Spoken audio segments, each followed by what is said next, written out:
Escaping from Eden, Chapter 8, The Evidence of Things. I had never experienced a wall of noise like this. Walking into the terminal building at Delhi International Airport in 1976 was an assault to the senses, and, for a diminutive boy visiting from England, a little scary.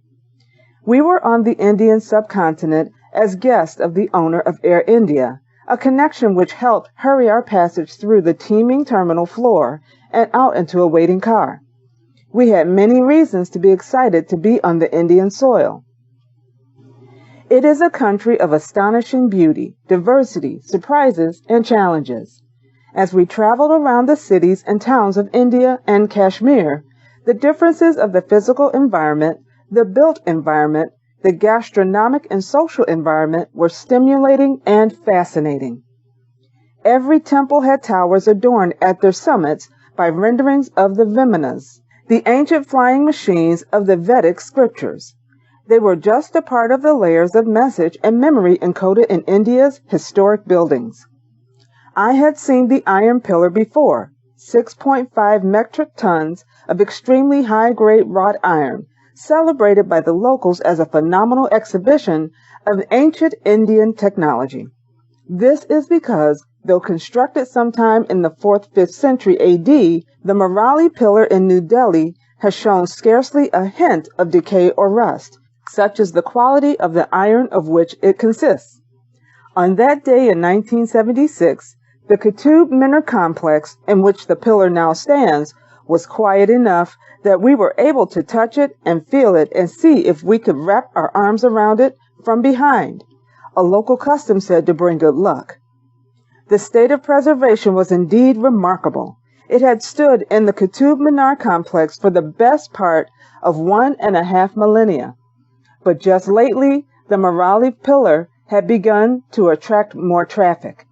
Something had increased the flow of pilgrims to it from all around the world. The something was the pillar's appearance in a blockbuster of a book by Swiss researcher Erich von Däniken, and this is where I had seen it before. Von Däniken's seminal book, Chariots of the Gods, was the progenitor of a whole genre of literature surrounding ancient mystery, ancient aliens, cryptopaleontology, and ancient civilizations, all cataloging artifacts and findings that presented as anomalies to our conventional histories. The credibility of the evidences one would have to place on a spectrum. The implications of some data were inescapably challenging to the status quo of our history. Perhaps some of von Däniken's data would be examples more of pure faith than of science. And as the letter to the Hebrews points out, faith is the evidence of things hoped for. We returned to our hotel from our excursion to the Marali Pillar, wondering if it was an item more of faith than of evidence. I first encountered Erich von Däniken's thesis in the Chariots of the Gods at a dinner party hosted by my parents. It was always a treat for me and my brother to be admitted to these grown-up occasions.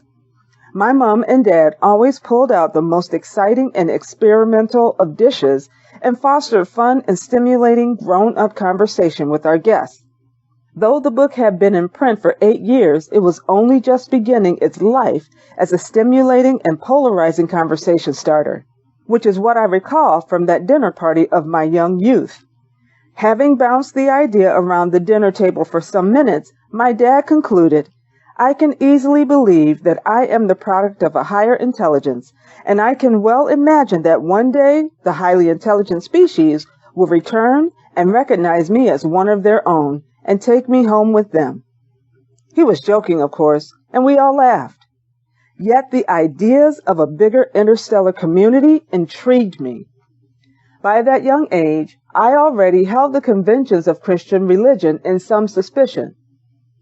It was a suspicion that had been inadvertently nurtured by my primary school in Buckinghamshire, UK. I loved my days in that school. It was a warm and nurturing environment, just getting going in the new philosophy of education, child-centered learning.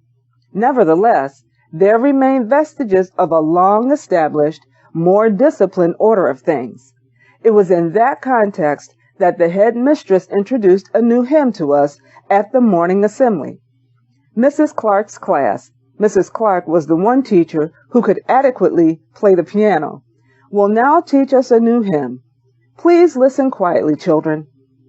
The hymn began with the words, "When Jesus was a little boy," and went on to describe how when Jesus was a little boy, he was good and obedient to his parents, never misbehaved or gave any problem of any kind to his teachers at school.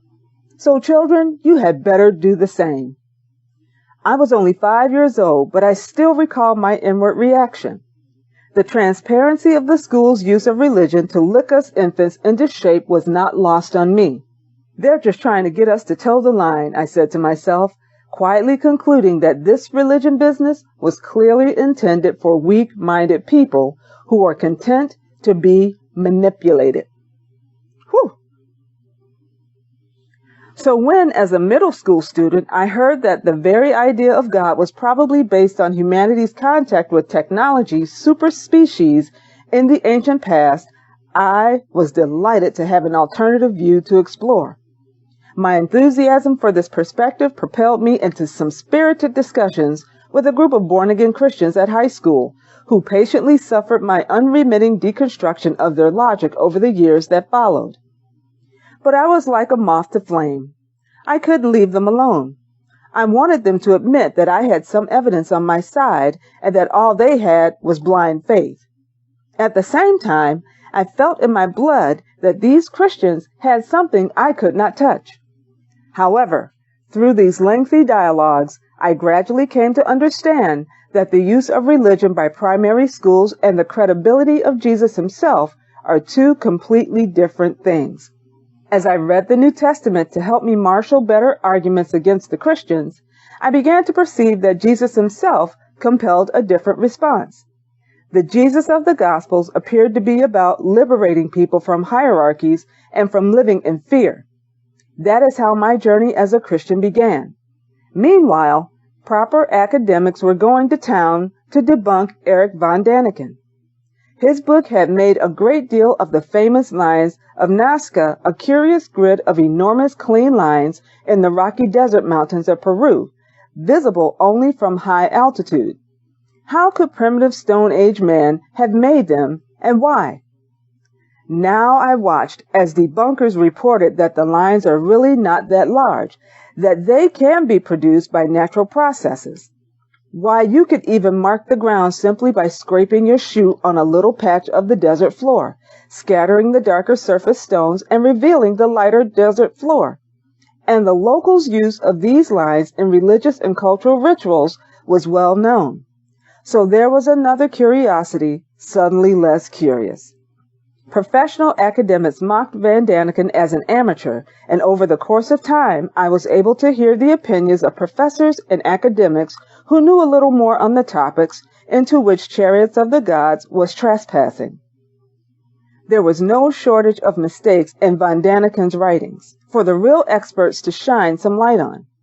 What was mocked more than anything else was Erich von Däniken's hypothesis that in the ancient past, extraterrestrial species had seeded our part of the Milky Way with spores of their own DNA. Their purpose was to foster life and intelligence similar to theirs on any welcoming planetary environment. In due time, they would be ready to nurture and assist the life and intelligence that would result from the diaspora of their genetic code.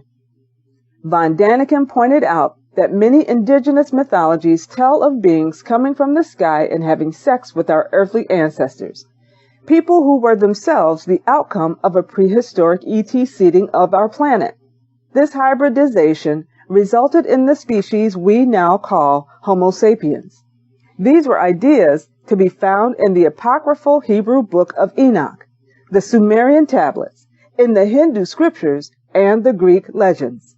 But Erich von Däniken was an amateur. What did real scientists have to say? One day I heard the great astrophysicist Carl Sagan staking his claim. Von Däniken's idea that we Homo sapiens were seeded by ETs was ridiculous. The idea of another species mating with humans was as likely a proposition as a human being successfully mating with the petunia.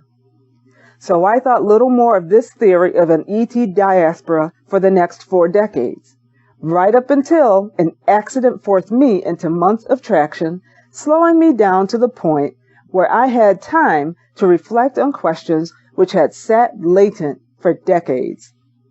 As I read the various translations of the cuneiform tablets during the months of my convalescence, a long-neglected door was being knocked open. The repetition from a plural Genesis to the cuneiform tablets to the stories of Popol Vuh and on begged questions of my old conclusions. What would Carl Sagan have to say? So I took some time to reacquaint myself with a real scientist, one who had nurtured my sense of wonder and inquiry all those years ago. What I found turned my comfortable old conclusions on their head. The Carl Sagan I knew through the media was the ultimate skeptic in the best scientific tradition. He always appeared meticulous in his commitment to knowing as little as possible while provisionally accepting and championing those things apparently confirmed by solidly scientific approaches. Knowing that Carl Sagan was within a hair's breadth of being an atheist, I was astonished when I sat through the movie of his book, Contact. This is a movie worth watching. The story dramatizes a subtle play of evidence, belief, subjective experience, and intellect. In so doing, it reflects profoundly the layers of esoteric knowledge, evangelistic urgency, and claims to objective evidence that are wrapped up in the Christian faith. Inwardly, I raised an eyebrow. It is more than 20 years since the movie's release, so with the caveat of spoiler alert, I think it is fair for me to tell you that the story involves a multidimensional extraterrestrial intelligence making contact with Earth to encourage humanity in its ongoing development. I raised even more of an eyebrow as I watched these themes unfold in the screenplay. Carl Sagan wrote Contact in 1985, and it hit the screens in 1997. It is his only novel. I began to wonder why this territory lay so close to his heart. As I mentioned before, sometimes what we cannot sell or support as fact, we tell as story. I wondered if Sagan's compelling storytelling was speaking for another layer of our human being, a creative layer that intuits and hypothesizes and leans hopefully towards conclusions in anticipation of clinching proof. What is a fact is that Carl Sagan was openly committed to the idea of ET contact through his public role in establishing the SETI Institute, an organization devoted to prospecting for signs of intelligent life orbiting distant stars. After Contact, I had to wonder if that was the public expression of a deeper, resolutely unspoken faith. At least I thought it was unspoken, because in 2017, there came a little flurry of controversy surrounding an analysis of Carl Sagan's work written by Donald Zygudis. The discussion shone some fresh light on what happened to be a passing moment in Sagan's literary career. In 1962, while working at Berkeley, Carl Sagan published a paper called Direct Contact Among Galactic Civilizations by Revelistic Interstellar Spaceflight. In the paper, he speculated as to the probability of interspecies contact in Earth's distant past. He wrote, quote, "There is the statistical likelihood that Earth was visited by an advanced extraterrestrial civilization at least once during historical times," end quote. On page 496 of his study, the at least once balloons to a possible 10,000 times. This may seem a bold claim indeed, but it was based uncontroversially on the Drake equation. On the basis of today's data, the Drake equation was a very conservative formula for calculating the probability of life on other planets. However, Sagan added a significant personal gloss when he speculated that the account of Onus in the mythology recorded by the Greek Babylonian priest was in reality the recollection of close contact with an ET. On page 496 of his paper, Sagan wrote, quote, There are other legends which more nearly satisfy the foregoing contact criteria and which deserve serious study in the present context. As one example, we may mention the Babylonian account of the generation of the Sumerian civilization by the Apkallu, representatives of an advanced, non-human, and possibly extraterrestrial society. End quote. Page 29 of Sagan's paper is bolder still. Calling on the Berosus account, he speculates the ET Apkallu may have been directly responsible for gifting the ancient Sumerians with the tools of civilization. 4 years later, Carl Sagan was prepared to go on even further. In 1966, he co-authored a book with Ukrainian scientist I.S. Slavsky entitled Intelligent Life in the Universe. In it, he writes, quote, "Stories like the Onus legend and representation especially of the earliest civilizations on Earth deserve much more critical studies than have been performed heretofore, with the possibility of direct contact with an extraterrestrial civilization as one of many possible alternative explanations." End quote. So the Babylonian and Sumerian text had Carl Sagan's attention too. At that point, he was willing to believe that ancient mythologies, however fantastical and kaleidoscopic, might in fact be the vehicles of ancient memory, specifically ancient memory of extraterrestrial contact. Eric von Daniken quoted Carl Sagan's paper and book to undergird his own arguments. But by the time Chariots of the Gods was charting, along with all the critical panning and debunking that came with its success, Carl Sagan was steering a different course. This may have been because his convictions had changed and his rigor as a scientist and skeptic had tightened. But in the light of contact, I had to wonder what other factors might have been in play. It is logical to hold the expertise of tenured professors in high regard than the research of enthusiastic amateurs. However, academic institutions are often dependent on sources biased towards the status quo. In that regard, the jibe of amateur may sometimes be a bit of a cheap shot from those who have the funding aimed at those who don't. Yet, notwithstanding those conservative energies, there is no shortage of non-amateurs. Top academics have been willing to back von Daniken's hypothesis that Earth had been seeded by ETs. This thesis has been supported and argued for variously by scientists such as Cambridge astronomer Professor Sir Fred Hoyle, Francis Crick, who won the Nobel Prize for his co-discovery of DNA, Leslie Orgel, a British research chemist who with Francis Crick co-authored a paper arguing for panspermia, the theory of ET seeding, and Hungarian astrophysicist George Marx. Weightier supporters you could hardly wish to find. As you can imagine, learning all this left a significant dent in my faith in the debunkers. Or to put it another way, I was now beginning to doubt my doubts. All in all, I felt I owed Eric von Daniken a second hearing. This was the reason I now found myself shuffling through aerial photos of Peruvian mountainscapes. As I scrolled through, I came across an image I had never seen before and which left me open-mouthed. The image was of an arid mountain range marked with the usual chiseled features and folds typical of any mountain range, except for something inexplicable. The tops of the mountains were sheared clean off. It was as if some giant blade had sliced through the mountain peaks like butter. That is Nazca.